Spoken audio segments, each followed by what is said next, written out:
So I'm here with Andrew Leoncelli, Managing Director for Victoria for Abadeen Group. Great to see you, mate. Yeah, Mike. How are you?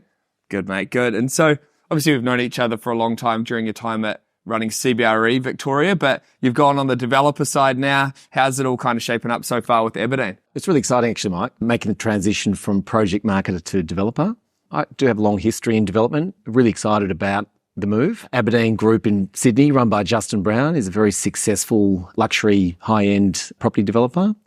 Lots of runs on the board, lots of great projects, lots of great delivered projects, lots of great capital partners, some great consultants, a really great business to be part of. And to start that with him in Victoria is really exciting. Yeah, we always talk about that experience counts for a lot. And we were talking just before we started filming, you've actually, prior to CBRE, you were working with some well-known developers on the development management side as well. Is that right? Yeah, worked Hampton Property Group, worked with Andy Evans at Red Sea.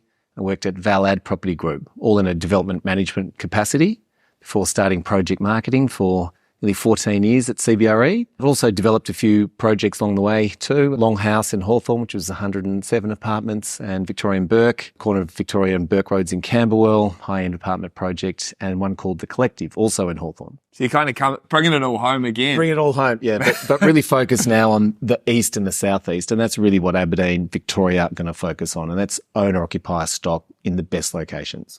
And so obviously that owner-occupier stock is really dominating the market at the moment as far as what people are looking for. People are looking for something they can invest in, but also somewhere really to live. And so what sort of sites and what locations have you guys already got in planning, and what else are you sort of thinking about? We're about to start building Maléa. It's a 8-unit project on Burke Road opposite Central Park in Malvern East. So that's a 3-story building. Again, just large owner-occupier apartments, really catering to that local community who've lived, Mike, in that Malvern East, Armidale location. They've raised their family. They're sick of the maintenance. They don't need the pool. They don't have the formal dining room. They don't look after the garden. So they're looking for something that's secure, that's large format, that's got the latest of everything, that's lock and leave in a really good spot. And so that project sits opposite Central Park. It's one of the best parks in Melbourne. It has a beautiful little community of restaurants and cafes, and it's a really big hub, social hub, walking dogs, exercise, fitness,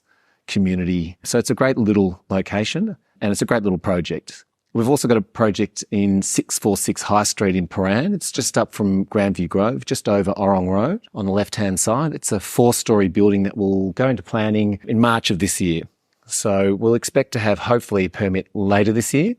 Probably something we bring to market at the top of 2025. And is that something that you're kind of really targeting as, working with the existing community that's there and building product for the people that already live in the area? Is that going to be a key thing for you guys? Absolutely. Yeah. So identifying sites where there is retail amenity, good public transport, some lifestyle amenity, whether that be a park, whether that be beach or those sorts of things. But High Street is moments to High Street Armidale. It's close to the Prahran East Village. It's actually in the Prahran East Village. It gets great city views. It's surrounded by good public transport and infrastructure, great restaurants, pubs. It's a really exciting little pocket of Melbourne.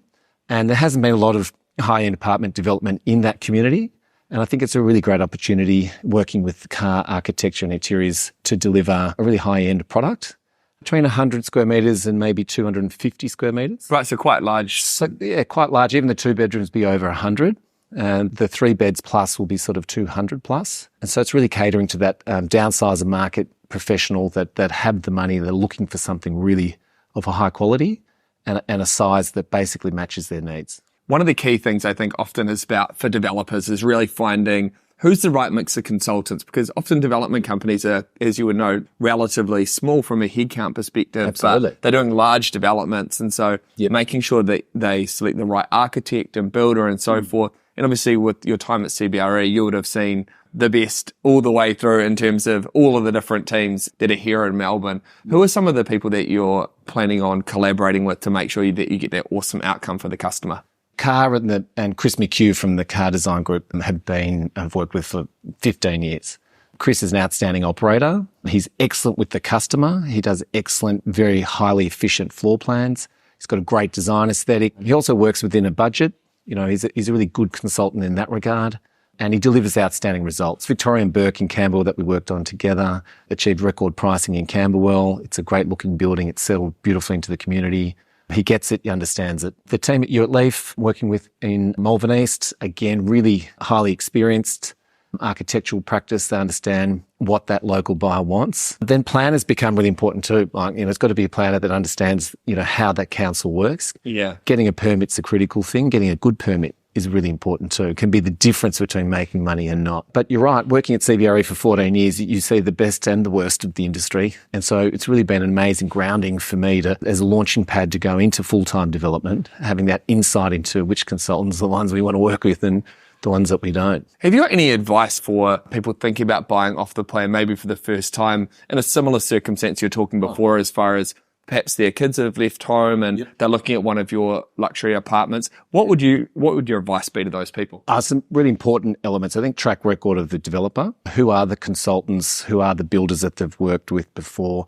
What are the examples? And they've got to be able to point to that. Yeah, I agree. And if they can take you through completed product that they have some access to, whether it's unsold that's completed or they have a good relationship with a past customer, that can become compelling. So I would say ask about the track record of the developer. Ask particularly who the builder is, Mike. It's a really important thing. Yeah. There has been some insolvencies and liquidations in our industry, but there's some really good operators out there. And I think you buying off the plan something that you can't visualise and actually see, touch and feel, their track record becomes really critical. And then is it in a good location? Don't be afraid of the high streets. That's typically where councils give the permits to. That right. So often it can be different from a high street location relative to a back street. Yeah, you'll get less yield on the back streets. I think being on the high streets, you get the better views. You get immediate access to retail amenity and public transport. Yeah. The double glazing system these days are actually phenomenal. So I'd say don't be afraid of the high streets. In fact, the amenity that they can provide you can be outstanding. And then look at the team. Is it a small boutique, well-designed building? I wouldn't buy in a very big development necessarily, unless it was in an outstanding location built by an outstanding builder and a great developer. So I'd have some hesitation around buying in a very big project, but the high-end, smaller boutique projects with the like-minded purchasers, they're the ones to look for. Well, congratulations on your next step. Thanks for taking the time to have a chat to us, and all the best to you and Abadeen Group. Thanks, Mike. Appreciate your help.